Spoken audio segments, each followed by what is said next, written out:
this Premier League Week 21 picks edition of the Premier League Gambling Podcast on the Sports Gambling Podcast Network is brought to you by Underdog. Underdog is hooking up new customers. Play $5, get $75 in bonus funds when you sign up with the code PLGB.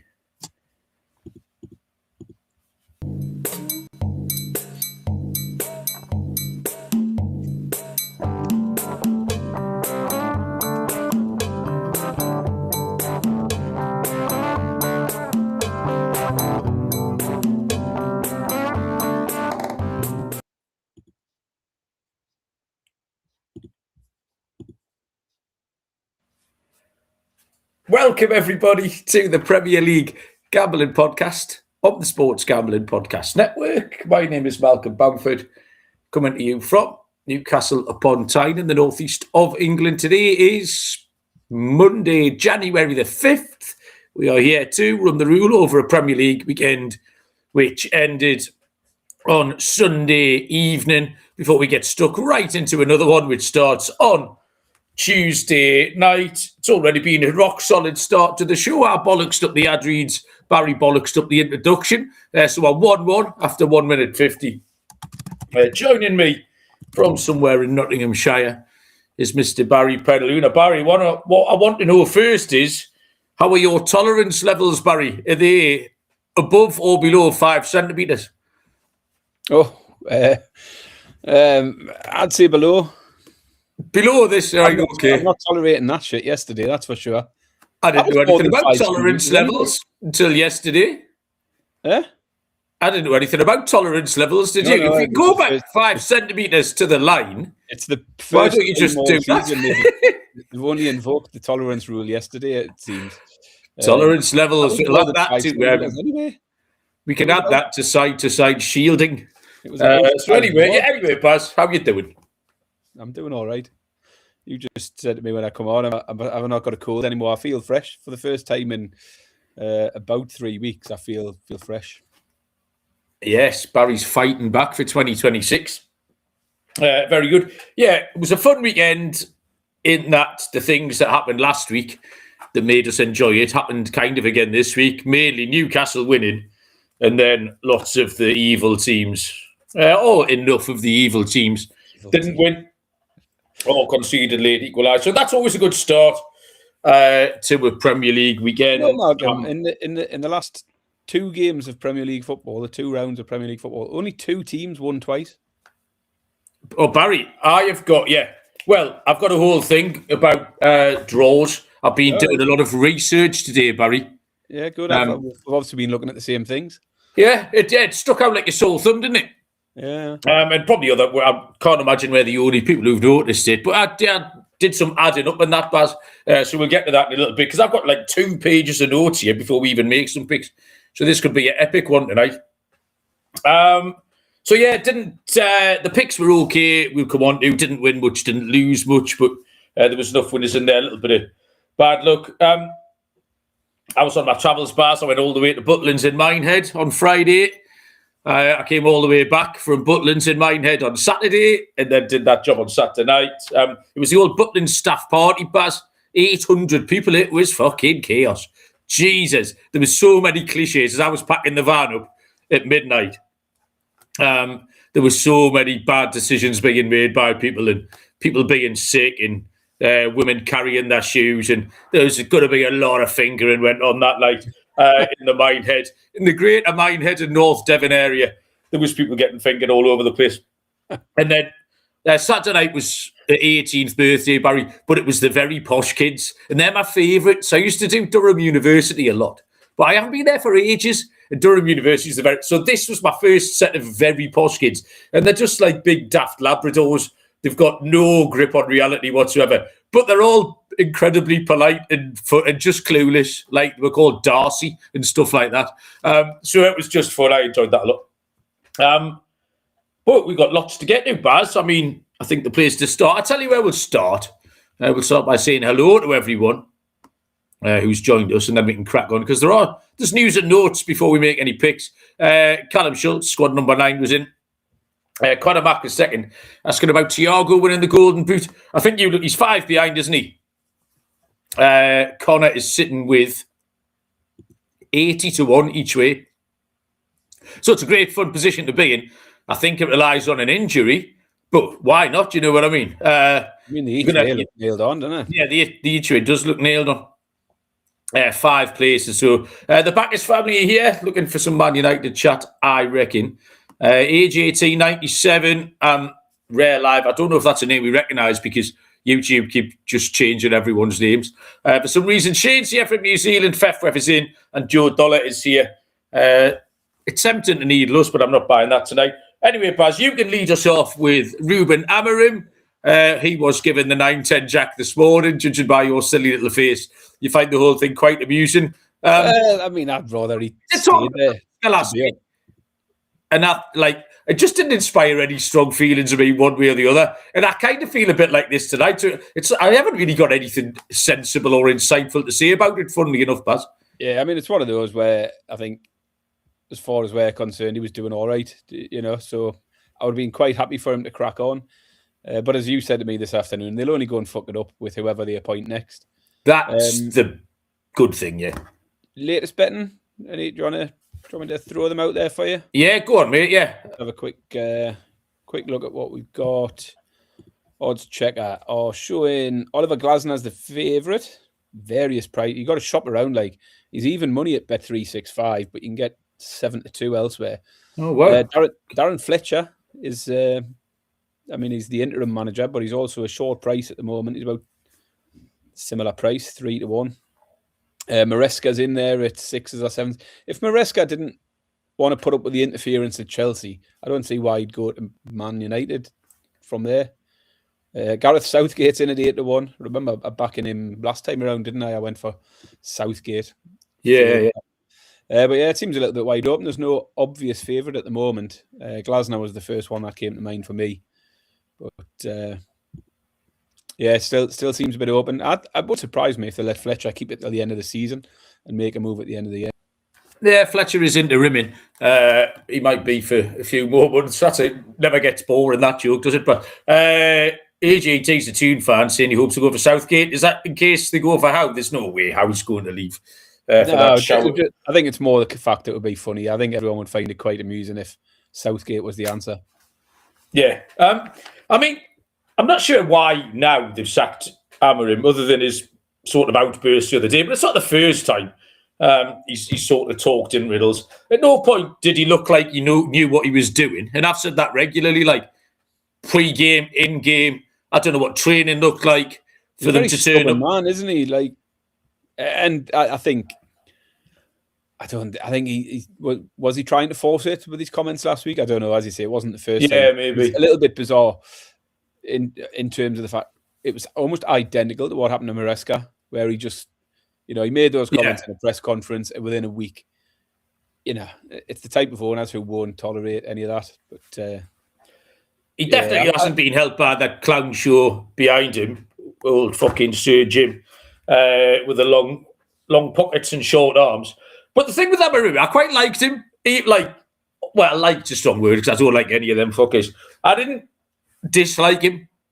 He just never annoyed me like Arteta and Klopp. And then, like Eddie Howe, for example. No one really dislikes Eddie Howe because he's quite boring. He's really vanilla, really. Like, he never jumps up and down and makes an arse of himself. It's just for the fact he will never moan about anything. Even when we had massive injustices, he just cracked on with it. I quite liked Amorim. I'd never disliked him at all. The new manager, I've just got no faith, like you say, that they'll make the right decision. So hopefully they'll just keep on being hilariously bad. That would be the thing to do there. Connor saying Maresca makes sense because the Man City connections through Jason Wilcox. Maresca is Pep Guardiola might not have long left. I think Maresca ends up at City eventually. Well, yeah, that's like the map in it. Like if you follow how it's meant to be mapped out. Pep could go to Man United after that, so it doesn't have to move out. Get access to all of our free picks and podcasts in one convenient place, the SGPN app. Download it for free in your app store. Just type in SGPN. Picks, I won 4, so I lost 6. So I was a little bit behind. But my lock hit, which was Aston Villa, I thought I was a bit unlucky with Leeds at a price. The 2 letdowns for me were Everton and West Ham. Both got humped completely. Baz, I've got no idea if you had any winners or losers or what. I had 5 winners. There Villa win was an absolute gift. I took the break. I started really well, actually, 3 from 3 in the early part of Saturday. Villa win, Brighton handicap. I took the Wolves over 2.5. I didn't expect Wolves to get all 3 of them. Newcastle and over 1.5 goals was a winner for me. And I took the unders in the Spurs game. So, yeah, 5 out of 10. But I did hit my lock and my scorer, the lock being Villa, scorer being Ollie Watkins. Tell you who did win, Barry. Data Dave. Data bloody Dave, aye. I tell you what, he was waiting for me to ask him about that. I could just tell. He nearly burst out the laptop this morning when I opened it up. I was like, is Data Dave there? He was sitting waiting. He must have been waiting since that final whistle went. He was buzzing. He wanted to tell me all about it. He was like volunteering information. Now, I'm not sure that AI's really supposed to volunteer information. He was like engaging me in conversation. So his explanation was, Barry, they had a plus XG expectation against every non-top 6 team, so the regression was inevitable. He just couldn't wait to tell me that this morning. I was all right, okay. I'll see you, Dave. AFCON update, Baz. We're down to 2 teams. Tomorrow's a big day. I said we had no luck with the draw whatsoever. South Africa got touched off by Cameroon 2-1 yesterday. A little bit unlucky, really. They got back in the game, but they found themselves behind.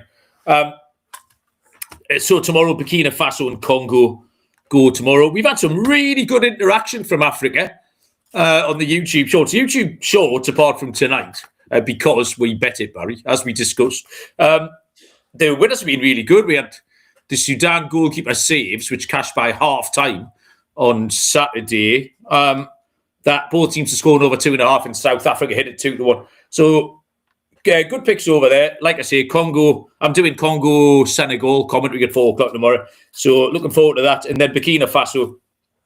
We'll do eye catchers as we go when we do the picks. But just getting back to you talk about winners and losers and draws, Baz, because I did some number crunching of my very own today without using Data Dave or anyone. And someone had pointed out the amount of draws that there'd been and just about how tight the league is. So the last 2 game weeks, Matchday 19 and 20, the 20 games, obviously. Matchday 19 had 7 draws. There was only Newcastle and Arsenal, and I can't remember who else. It was one on those game weeks. And Matchday 20 had 4 draws, so there's 11 over the 2 weeks. If you bet all the draws on Matchday 19, Baz, take 10 units, 29.3 units returned. Fucking hell, you'd have been rich. And then 4 draws just this week, but 10 units would have returned 14.4. Now, I went through this slate today making the picks. I could easily have put 6 draws up out of these 10 games. There's a lot of tight games here, Baz. So I then did start talking to Dave about it. And the reason, Barry, for all of this is there's more mid-table parity, which makes sense. We've talked about this, isn't it? I was talking to Bob about this last night. Newcastle would have Peter Beardsley and Chris Waddle and Paul Gascoigne, and they would play well for a season, and then Gascoigne went to Tottenham, Waddle went to Tottenham, Beardsley went to Liverpool. But that's now evened out by Bournemouth and Brentford and Brighton and all these teams buying cheap players from Ecuador and Iran and Greece and Cyprus and Norway and anywhere you like. And that's completely leveled the playing field. Where still, you don't see that as much from the big teams. They're like, okay, someone has a good 18 months, like Semenyo, and then we'll spend 75 million quid on them. So there's much more mid-table parity there. There is lower finishing efficiency, Barry, amongst those teams. And, Baz, this is good. There's a spike in 1-1 and 0-0s in congested periods. So this midweek slate fits right into that, talking about congested periods. So there's a spike in draws. So if we'll add up the 10 draws, on Thursday night and see what that returns. So, are you having any of that, Baz?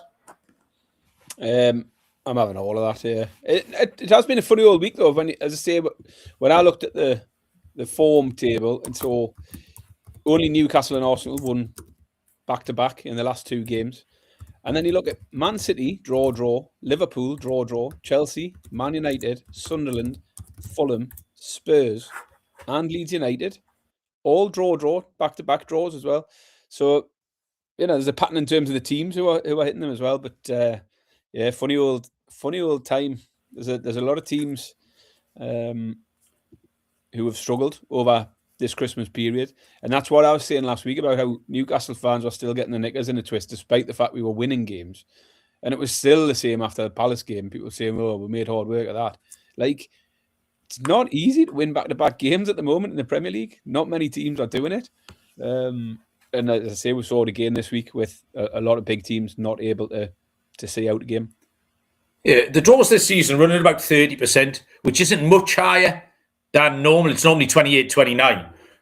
So slightly more, but I certainly think lately, and that the fixture congestion thing does make a lot of sense. Like, obviously, after the event, it's easy. We're looking back and thinking why it's happened. But yeah, this week will certainly be interesting to see if another 4 hit and you'd have ended up on 13 or 14 units again. That'd be something to keep an eye on, definitely. Baz, Kalshi, we have partnered up with, which is a real money prediction market, legal in all 50 states. You can trade tons of markets, including NFL, college football, college basketball, NBA, NHL. You can trade props like first touchdowns. There's some Raj markets as well, politics, entertainment, even the weather. The weather's awful here. It snowed, and I don't like it. Here's something I am trading on Kalshi. I've read out that bit. I wasn't meant to read out again. Brackets, insert something you like. You can do that yourselves. New Kalshi customers get $20 when they use promo code SGPN. That's KALSHI, promo code SGPN. And Underdog is your home for pick'em entries. You can win up to 5,000 times your money. Underdog has got you covered this holiday season with Underdog Unwrapped. Underdog has a brand new offer. Play $5, get $75 in bonus funds. Sign up with the code PLGP. Barry, is there anything you want to tell the people about, or would you like to make some picks on this midweek slate? Let's make some picks. Let's get into it. Make some picks. It's a fucking lopsided again, which I was quite looking forward to the big 8-game card on Wednesday, but I'm going to the Newcastle one. And it's a 8:15 kick-off again. Baz, that really annoys me. Like, but anyway. From someone who's sitting watching it at home, yeah. I do like, the other day we were 7:30, and then at half-time I could switch over and watch the first 15 minutes of a game. And then at full-time I can switch over and watch the last half hour of a game. So it all... Well, right. Fulham Liverpool was delayed yesterday because there was a medical emergency. So that performed the same function. And at half time in that game, you could watch another. You didn't have to get up or make any conversation. You could just immediately roll it into more football. So there you go. 1 game Tuesday, 8 p.m., 3 p.m. Eastern time. West Ham United taking on Nottingham Forest. West Ham are 11-5 plus 220. The draw 12-5 plus 240. Forest 5-4 plus 125. This was an ugly as sin place to start. This was one of the potential draws straight off the bat.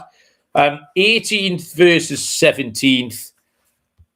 I can't take a team that just lost 3-0 v Wolves.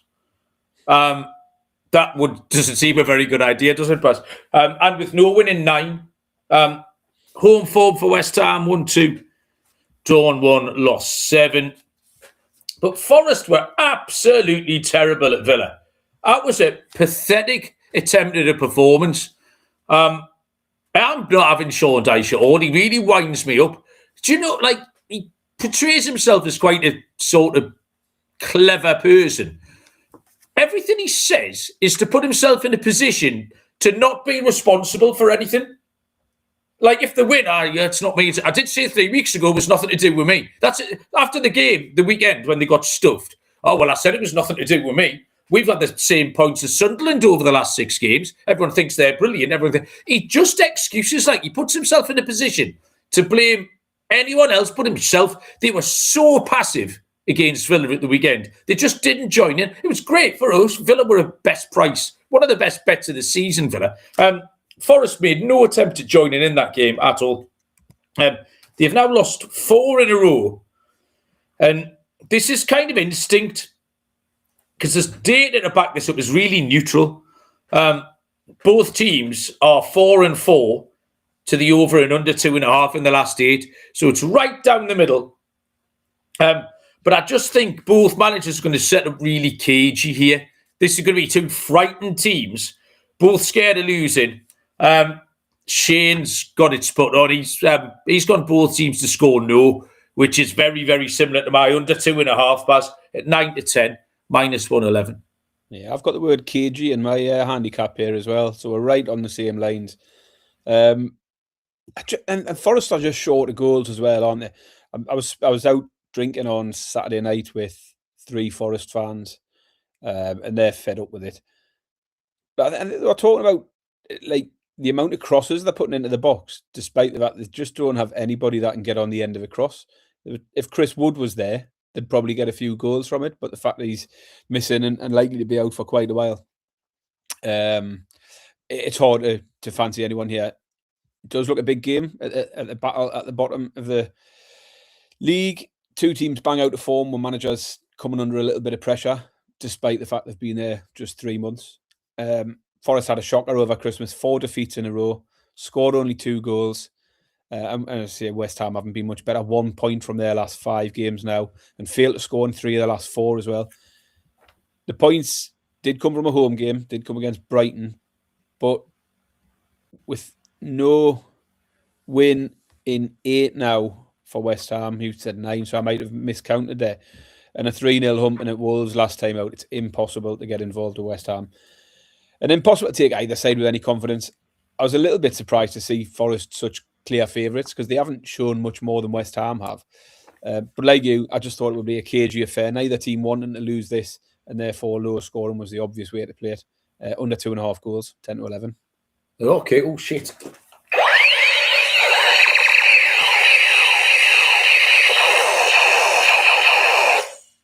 One out of 1, Fef, count them. AJT 97 might just have picked out the arse sniffer of the week here, because his handicap his pick fits right into both of our analysis here, which is 0-0 at half time at 2-1. Both teams playing terrified, as we said.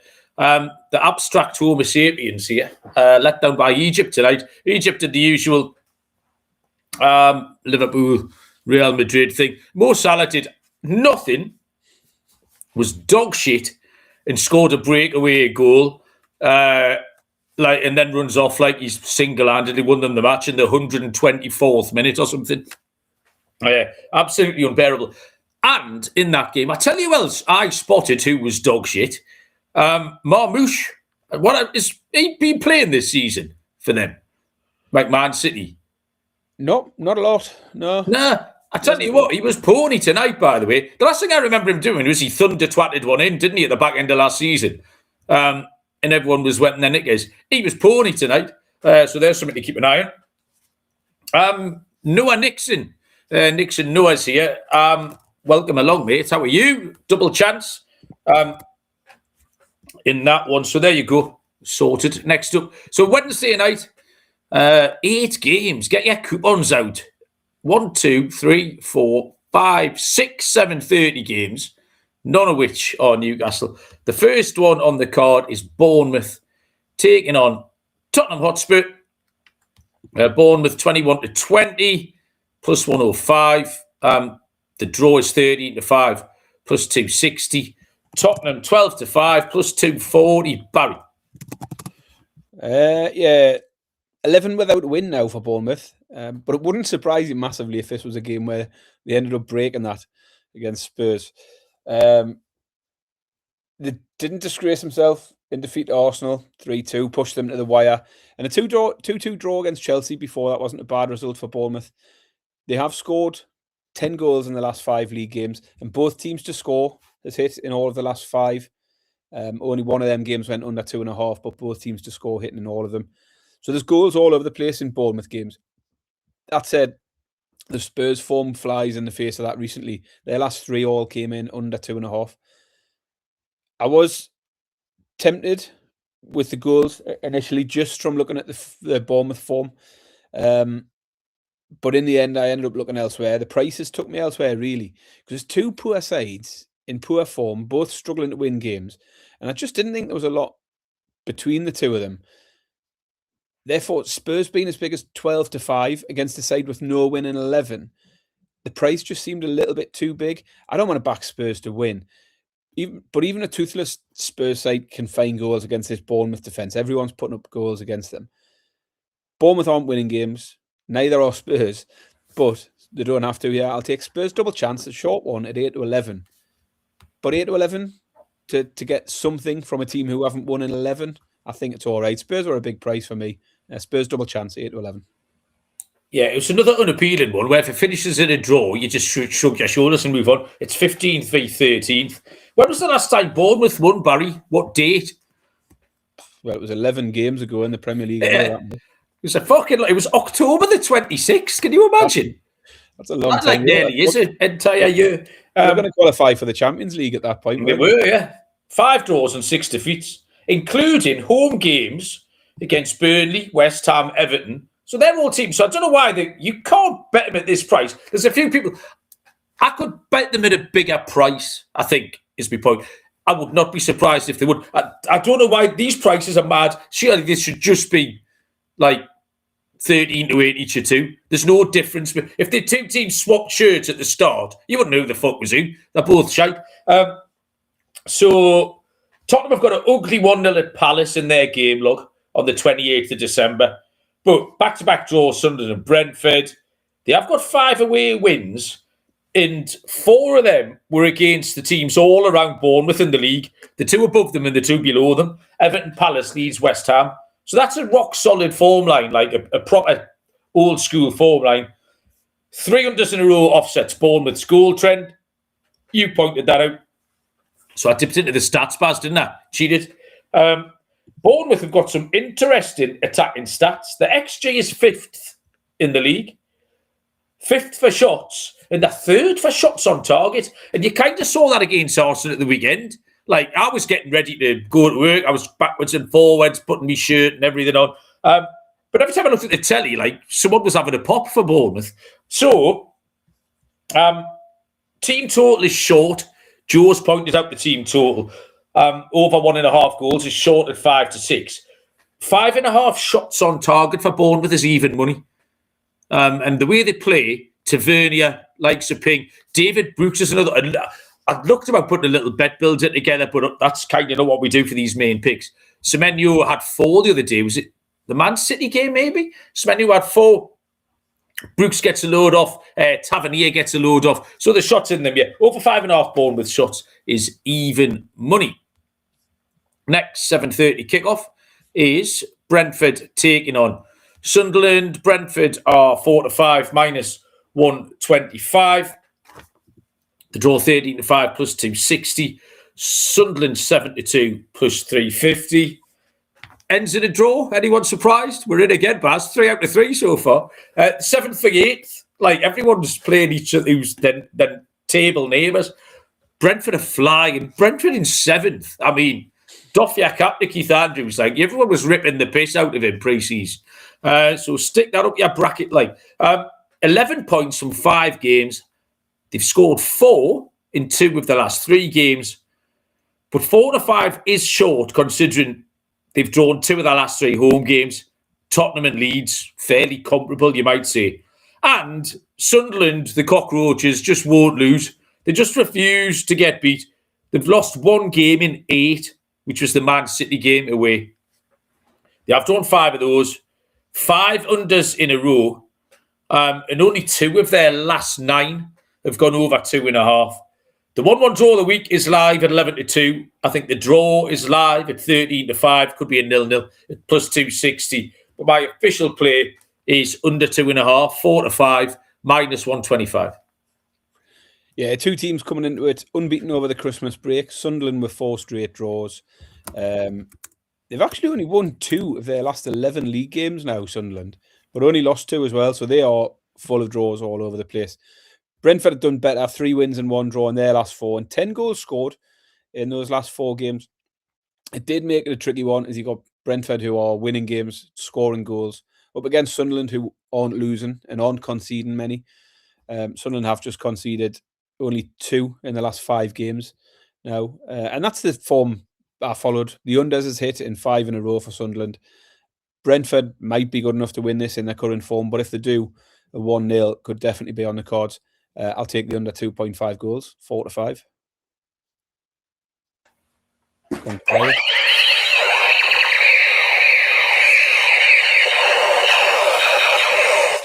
Sorry, I was typing, and I can't type and ray gun people at the same time. I haven't tried my ray gun in the snow. I don't know if it would function. It might be a bit more dangerous, Barry, out there.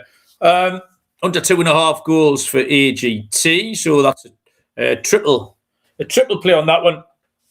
Fefwif's asking us to admit how well Sunderland have played. I think we've been quite magnanimous about Sunderland, really.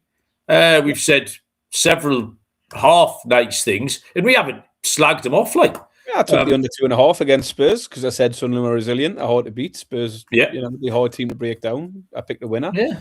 If you want us to start tossing off Enzo Lefebvre or anything like that, then that's not going to happen. Don't toss off Enzo Lefebvre, Barry, would be my advice to you. 7:30, that threw me a bit. Crystal Palace take on Aston Villa. Crystal Palace 21-10 plus 210. The draw 23-10 plus 230. Aston Villa 13-10 plus 130, Barry. So is that me, is it? No, it's you, mate. Well, yeah. Too busy further up my notes. Quite a short one for me, this one, because it's really straightforward for me once again. Palace with no win in 5, 4 defeats from 5, conceded 11 goals. And up against the Villa team in great form. They've just got that Arsenal defeat in their last 10 league games now. 9 wins from 10. They bounced straight back from that one with a comfortable win over Forest at the weekend. And here they are against an out-of-form Palace side. You get 13-10. Just looks a huge price. While Villa are winning week in, week out, I don't think you need to overthink it. You've got to take Villa to beat Palace at that price. Villa to win, 13-10. Yeah, Joe Dollar agrees. Villa money line. My handicap here is 14 or 15 words, maybe. Happy to keep riding Villa. It's a team I'm in on versus a team I'm out on. That was it. That's as far as I got. Villa 13-10 plus 130. I had a little bit of a chat with Dave Horan Stufflecoat. Issue 42, £1.60. I haven't spoken to Dave Horan Stufflecoat on the show for a little while. Villa was one of his plays as well. He was we started talking about Everton because he's an Everton fan, so we're coming to them next. But yeah, Dave had a few thoughts, and Villa were a strong lean for him as well. Abstract Homo Sapien wants Villa, Shane wants Villa. It's a team, right, Barry? Everyone's, hang on a minute. Did I fucking rain on that? Shit, now, is this free? The IT department is going to storm downstairs in a wild rage in a minute because I keep waking her up with the old ray gun. It's at 3 out of 4. Could be on for a PB yet. We'll get on to the Toffees after I've told you about Novig, America's #1 sports prediction market. You get the best prices. Download the Novig app, get $50. You spend $5, use the promo code SGPN. Get on the action with Novig, promo code SGPN. And Rhythm, who has crushed the NFL this season, especially on props, been really good at identifying when to fade players and taking the unders. College basketball is up and running. Get on there. Either build your own model or use the house models to get your picks in. Promo code is SGPN25 when you download the Rhythm app for 25% off your first month. Download Rhythm, use promo code SGPN25. We will go to 7:30, Everton take on Wolverhampton Wanderers. Everton are 3-4, minus 133, 5-2 the draw. plus 250. Wolves are 4-1. I can't win with Everton. They won at Forest when I'd made a really good case for why they would lose at Forest. The players that were going to miss and everything. They went and fucking won 2-0, did they? So then I backed them with every right to home to Brentford, and they got absolutely mangled. They completely shit the bed at the weekend. I saw some funny videos of their fans just all going home. I think the luster of the hill dick has ran its course now. No one can be asked for that anymore. They couldn't beat Burnley last week, if you remember that. So they're really hard to analyse, but I don't fancy betting them at this price at all. Against Wolves, who were off the mark, I don't mind them at 4-1 as a underdog. Dave Moran's Duffel go. Wolves +1 was his pick. He's an Everton fan, and he just didn't want anything to do with Everton at this price. So he went for Wolves +1. 4-1 underdogs with the pressure off and signs of life. But what you've got to remember is that they played well at Liverpool and Arsenal before, and if you want to put Man United in, you can do as well. Before that 4-point haul in the last 2 games. But in all of those good games, they've been good for a goal. So even in defeat, they've been scoring. Everton got humped at the weekend, but still managed twice. Both teams to score. It's a perfectly reasonable price here. 19-20, -105. Barry's eyes just went like dinner plates. I think we might have equalled the Ray gun with a load of games still to go. This could be a Hall of Famer, Baz. What you got? Fefwef's getting a semi on at this point. He likes the count. Oh, lovely. What's wrong with you tonight, Barry? We've had you tossing off Enzo Lafay, and now we've got listeners semi-erect penises. Are you all right, Barry? I'm okay. Are you all right? Feeling a bit better? Your cold's gone, so you can focus on cocks. Yep. Love all that. Very good. I thought this was a tricky one given the results at the weekend, wasn't it? Wolves with a 3-0 win, Everton getting humped 4-2. And I think, like you, I just can't get Everton right. The 4-2 is a bit of an outlier for Everton because normally defensively they're a bit better than that. They'd conceded only once in their 3 games prior to that. So I don't know how much weight to give that result. But that said, I think Wolves have picked up points in back-to-back games, as you mentioned, and I've looked at the same as what you said. Even before that, they were a bit more competitive. They lost 2-1 to Liverpool, 2-1 to Arsenal. So I wanted to factor Wolves in. I couldn't have Everton at odds on at the moment against anyone, and not with Wolves showing some slight signs of a recovery. Everton might win. They probably should be winning at home to bottom of the table. But like you, I fancy Wolves to get a goal. They've scored in 5 of the last 6. And they always concede. The clean sheet against West Ham was their first of the season. So same pick. Both teams to score, 19-20.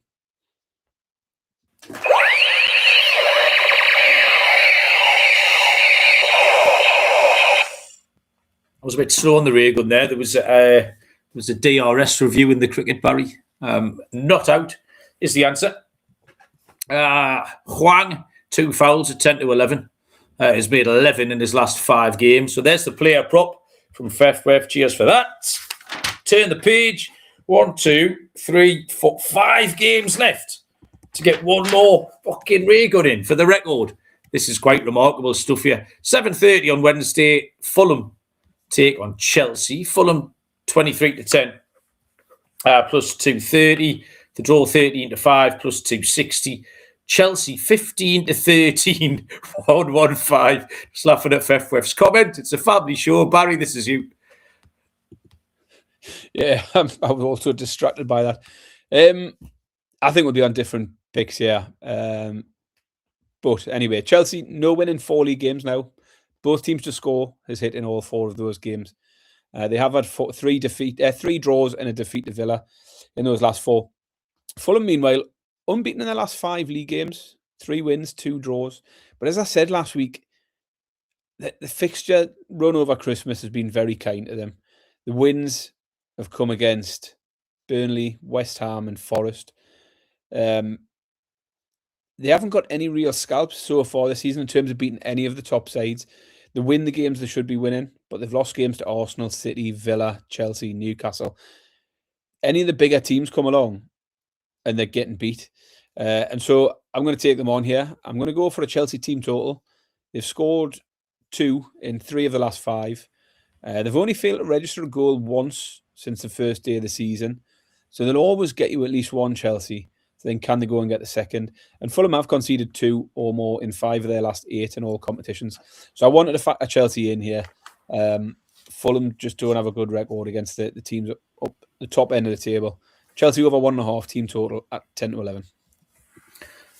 Fulham were good again yesterday. I thoroughly enjoyed him scoring that goal, Harris Reed. I don't know if you've seen, there's a very wholesome video doing the rounds on social media. There's the 3 Fulham players who play for Nigeria who were out at AFCON. Calvin Bassey, Alex Iwobi, and is it Chukwueze, I think? And it's one of them telling the other 2 what's happened. And they're both going, Reedy, and they're laughing their heads off because they can't believe that Harris. And he's going, yeah, he's trying to explain how he's thunder launched it into the upper 90. So I quite enjoyed that.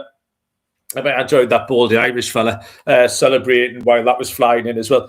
So yeah, I enjoyed Fulham again. 5 unbeaten. They've won 5 out of 10 at home. I wouldn't put you off them at all at an underdog price because Chelsea are way too short. At this price, on a run of 1 win in 8, like 15-13, just doesn't appeal. It was a very weird performance at City yesterday because for 3/4 of it, I was just waiting for City to get a second and third. And then all of a sudden, and I think like Gary Neville had mentioned it on comedy, you could feel the equaliser coming. The fans, the atmosphere, you just knew it was kind of going to happen. So I couldn't quite work out I think what happened yesterday. They could have been miles behind. They could have been out the game, and then they weren't. And then they equalised. But both teams were wide open going forwards and backwards yesterday. In both directions, it was just chance after chance after chance in both games. So both teams are scoring over 2.5. 2-1 to Chelsea, Basel, cash on both. But I don't mind Fulham, like I say, there's worse 9-4 shots out there. Big TTS in over 2.5, 21 to 20, plus 105. AJT's gone for the draw. Chelsea cards for Joe, actually, over 4.5 cards. And Harry Wilson again, man. Harry Wilson, took him as a scorer a few weeks ago. Should have just kept riding him. 2 shots on target is 3-1 for Fefwef. There, the final 7:30 on Wednesday is Manchester City against Brighton. Man City are 2-5, minus 250. Actually drifted a little bit, Manchester City. Probably injury news, I think. They lost quite a few defenders. They were minus 277. You now get them at 250. 17-4 the draw, plus 425. Yeah, Brighton have contracted an entire point. They were 13-2 plus 650, and now 11-2 plus 550. Back-to-back draws for Man City, disappointing. And they've only scored 1 goal doing it. I just said they had a million chances against Chelsea, and then they couldn't score against Sunderland. That's disappointing, and that could be a costly return into winnable games. They did look full of goals against Chelsea, just didn't quite pan out because they were on a run of scoring tons of home goals before that. Brighton had a regulation win against Burnley. Their away form's bang average, so the only points taken away against the top 12 teams was when they beat 10-man Chelsea. Other than that, they just lose against any decent side away from home. They conceded twice at Arsenal, Liverpool, 4 Man United, 2 at Everton, 2 at Bournemouth. Man City started quick against Chelsea, got on the board, should have had more. 5-6 for them to score in both halves. You can take that. That does kind of eliminate any defensive issues that they've got as well. So if Brighton do get a goal, that'll just force it. Man City to score in both halves is 5-6, minus 120, Baz. Yeah, I don't mind that. I don't mind City goals, yeah. I didn't particularly like this one, just having seen City struggle to put away Sunderland and then an out-of-form Chelsea side in the last 2. And as you say, that the lack of goals, but not for them not making chances, though, as you say. And I think Brighton being in bad form themselves, a 2-0 win over Burnley doesn't change much. Before that was no win in 6. And away from home, Brighton have only won 2 of 10 this season. I just don't think you can back Brighton on the road. Certainly not to upset City, I don't think. I did think they might possibly get a goal here, but then I looked at the recent stats for City. City's defence has been okay. 4 clean sheets in the last 6 now for City. So I ended up just going back right to where I'd normally be with City at home. It's either the handicap or the team total. The Chelsea game was a letdown on that front. But they'd won 8 home games in a row before that and scored at least 3 in 7 of those 8 games. So I've gone right back to the City team total. I think City will get a few. It plays into your pick as well. But I've gone for City team total over 2.5 at 11 to 10. Okay, so not far away there. On the picks, Man City corners for Joe over 6.5. City with both teams to score for AJT is 8 to 5. FFF wants the easy City win as well. Barry, we are into the final 20 minutes or so pro rata of the game that has got the Northern Hemisphere and the Southern Hemisphere and the Eastern and the Western talking. Barry Leeds kick off by 2-1. I'm running out of time, Baz. This discard pile is dwindling. My cards are shit. The ball is just over halfway line in the centre circle, Baz, and it's your turn. You've contracted in price here, Baz. I reckon you're trading at about 1.3 now. What square are we in? A5. A5 in the red blue, bit. In the red bit, so it's just in my half. Which half's yours? The half you're attacking my goal. Am I going towards the red or the blue? You're going towards you were going towards that way, weren't you? Oh, I think you might in A8. You go towards the blue, aren't you? Yeah, I'm going towards the blue, so it's in A8. It's in A8, yeah. It's in the centre circle there. Right. Right. I'm going to go... Oh, man. Oh, he's counting. Look at this. Barry fancies he can put it to bed here. Yeah. Come on, Baz. Great content of this, Baz. 2 to the left, forward 7. The left, so back towards the centre circle. No? Oh, yes. Yeah, towards the centre spot. Like up towards the centre spot and then forward, sorry. And then lumping it forward, yeah. 1, 2, 3, 4. So right outside my 6-yard box in the middle of the goal. That is of no use to me whatsoever, Barry. I'm going to play that aerial challenge 3 back to where it came from. 1, 2, 3, and then 6 forward. 1, 2, 3, 4, 5, 6. So it's still in the blue half, and we're on B9, Barry. That is B9. Okay, you got it? Right, okay. I'm sure everyone enjoyed that as much as we did. Next game is 8:15 on Wednesday night. One of the 2 8:15 kickoffs, which is 3:15 Eastern time. Burnley taking on Manchester United. Burnley 15-4, plus 375. 3-1 the draw. Man City 7-10, minus 142. Baz, this is you. Yeah, I mean, this was a horrible one because I'm inclined to think Man United might do okay here with Amorim gone and possibly someone a little bit less stubborn in charge. Maybe they'll pull out a result, and the fact Burnley are poor. But how do you get involved with Man United away from home at 7-10? So I think I got back to that. You just got to treat it as if Amorim was still there and Man United are still shite, because there's no way I'd want Man United at 7-10. They've just played out 3 games back-to-back under 2.5 goals. And 4 of the last 6 Burnley home games finished under 2.5 as well. Even Arsenal and Chelsea went to Burnley and won, but only 2-0. So the unders hit again there. So even when Burnley are losing, the unders can still be in play. So I didn't like this game at all. I've gone for another under 2.5 goals. I think that's the 3rd one so far. But under 2.5 here at 11-10. I'll tell you can take Man United at 7-10. Bars, this guy right here. 2 draws over Christmas for Burnley, but back-to-back 2-goal defeats since. I've got no idea what effect sacking Amorim will have, but it can't make them any worse. Like, that's impossible. And they've still won the odd game against dog shit teams. And anyone with half a brain, this is kind of what I was talking to Dave Varane about. was just anyone could just set them up and just play Dorgu at wing back where he should be playing, and the other wing back on the other side, and just go and play like normal footballers. And Manchester United should go and win this game. I could manage them to a win in this game. So the sensible thing to do, really, Barry, is to bet Manchester United, and then you can either take the win, not a terrible price, or you can just laugh your willy off if they don't win. So it was a bit of a no-lose, really. I'll take Man United. It's 7-10, minus 142. Matty Ice has joined us. I haven't seen Matty Ice for ages. Matty, welcome back. Point out that Wilfred Nancy lasted long at Celtic. What a shambles that was. Holy mackerel. Yeah, I don't know what to make. It's just funny. I don't really get the English people who have an old firm second team. Nah, it doesn't bother me, that. Never got on my radar. Harry, young kid who I worked with on Saturday night, is Newcastle season ticket holder, but Rangers as well. And I just never got it like so.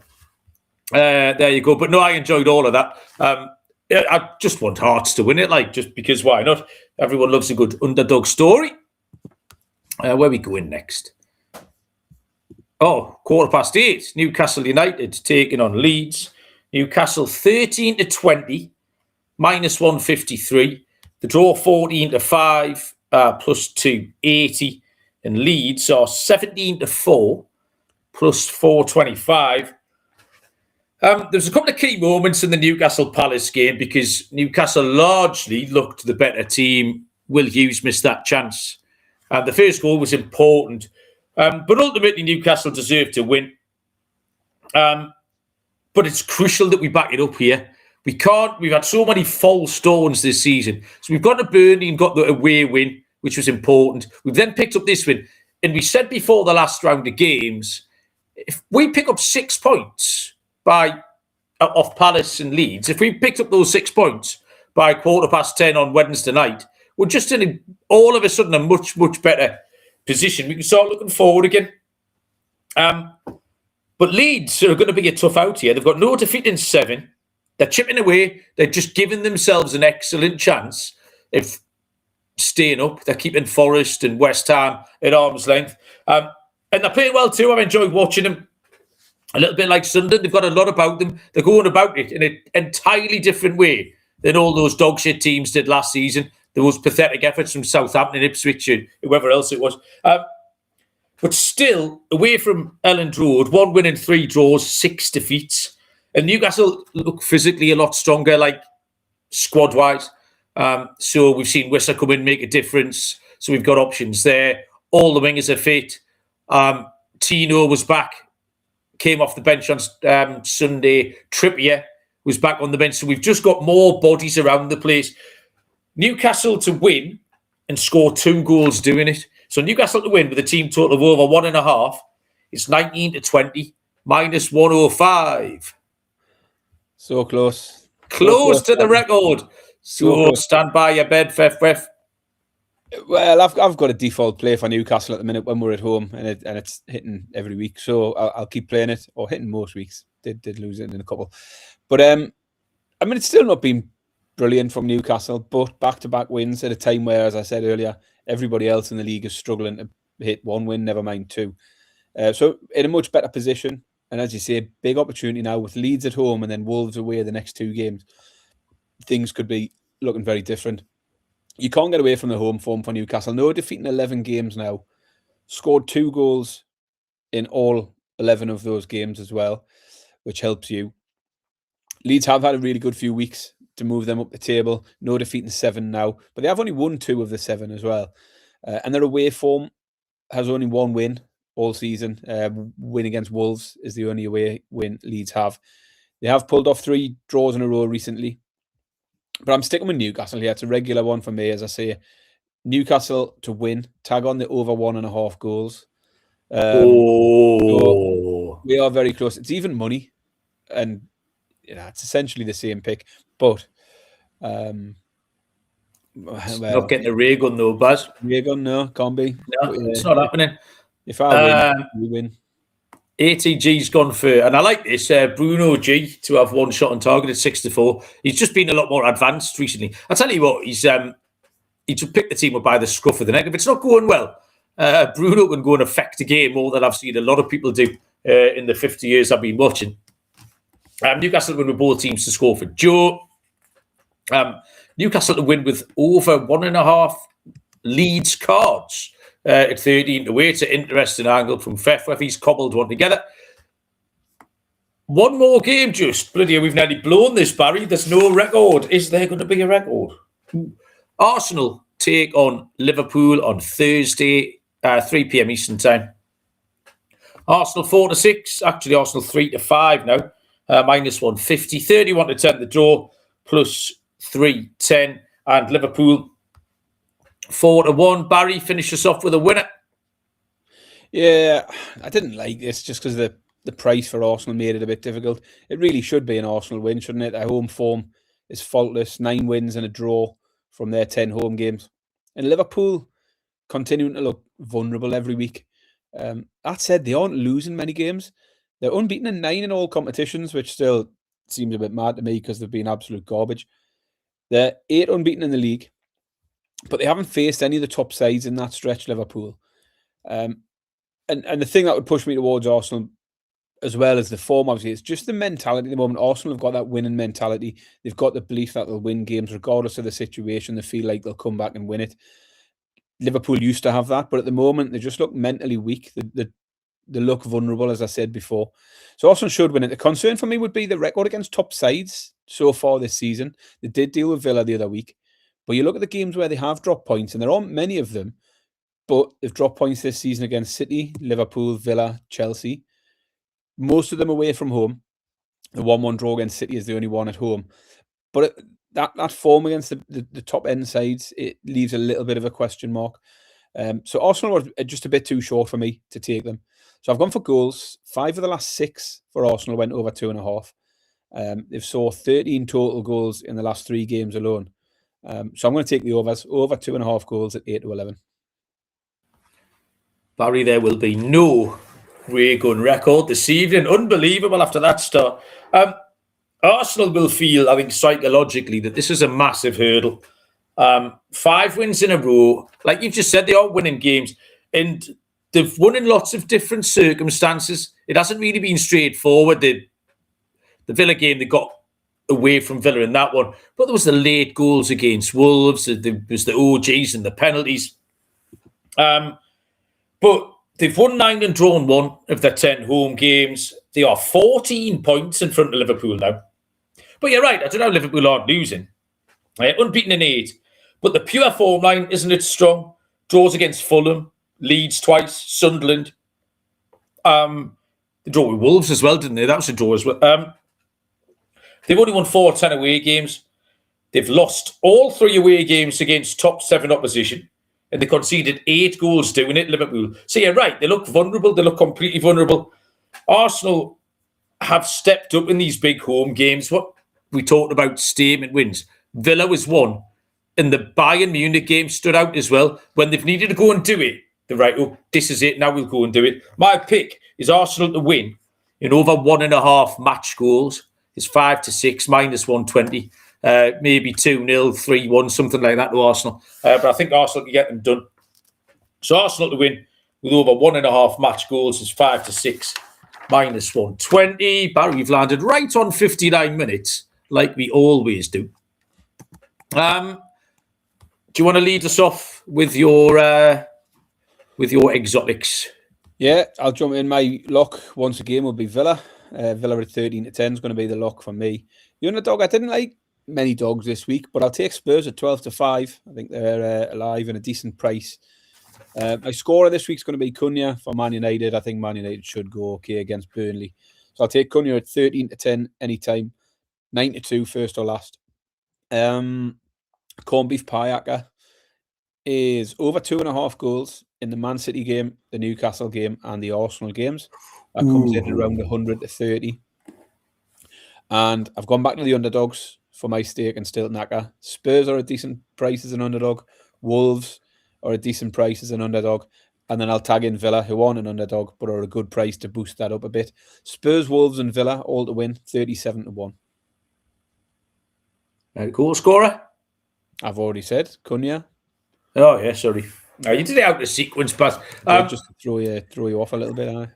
my lock is Manchester United 7-10, minus 142. I put Fulham up as my dog, just because I love Fulham, you know me. 9-4, plus 225. My corned beef pie accumulator, Barry, has got many of the ingredients of your corned beef pie accumulator.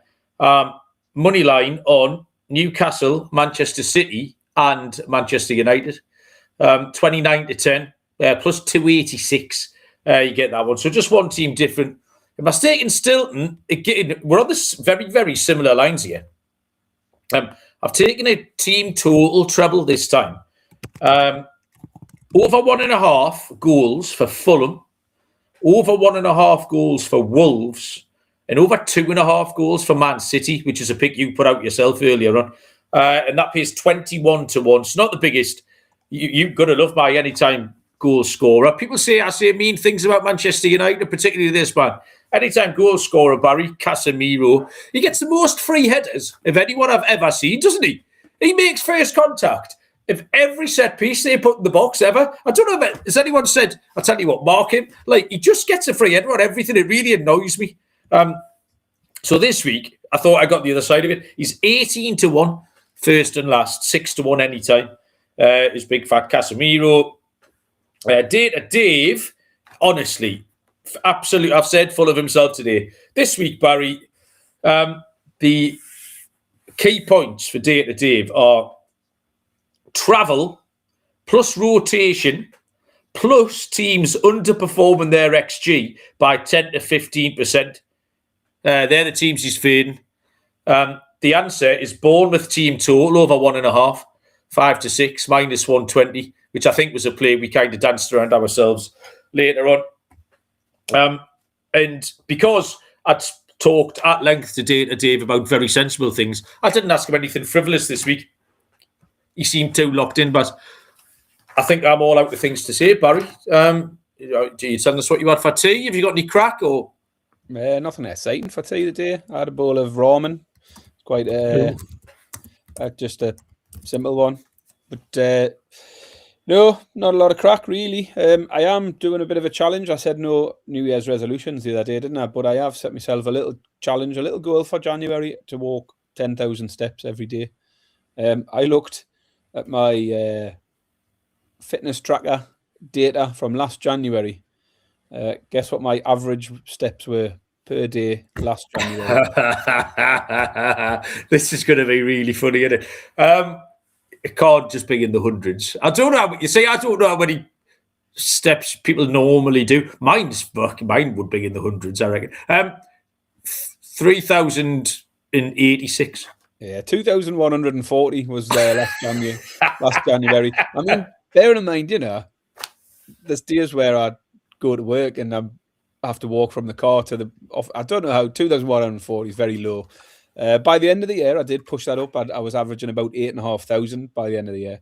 So I've set myself a goal for January to do 10,000 a day. So 5 days in, I've done it. But I've realised how 10,000 is a lot. Is it? Yeah, I'm already a little bit sick of it, to be honest. I went out for a walk tonight, 3:30. How far? Before you went for your walk, how many steps had you done? Like less than 1,000 because I'd not left the house.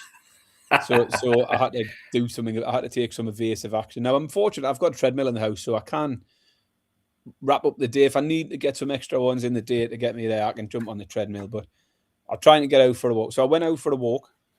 I walked I got to an hour and 5 minutes, and I'd walked 5K. And that was only about 7,000 steps. So I've worked out walking 10,000 steps is about 90 minutes of walking. Like, that's a lot, isn't it? Every day. That bad. So I'm already regretting my decisions. But anyway, 5 days in, I'm doing it so far. Oh, well, good luck. I'm not doing anything. I cannot be arsed. Right. Thank you, Barry. Thursday, we'll come back. It's FA Cup of the weekend, so we'll make, which is good. I feel like we've handicapped about 1,000 Premier League games in the last fortnight.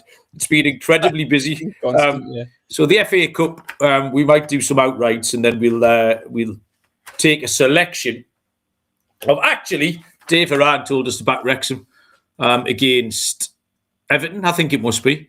Wrexham with, Forest, sorry. Wrexham v Forest. Take the early price. So if you want to do that, get on Wrexham. But yeah, we'll do some FA Cup stuff at the weekend. Other than that, good luck with your Premier League picks over the next 3 nights. Cheers, Barry. Thanks, everyone, for joining us. It was tons of fun.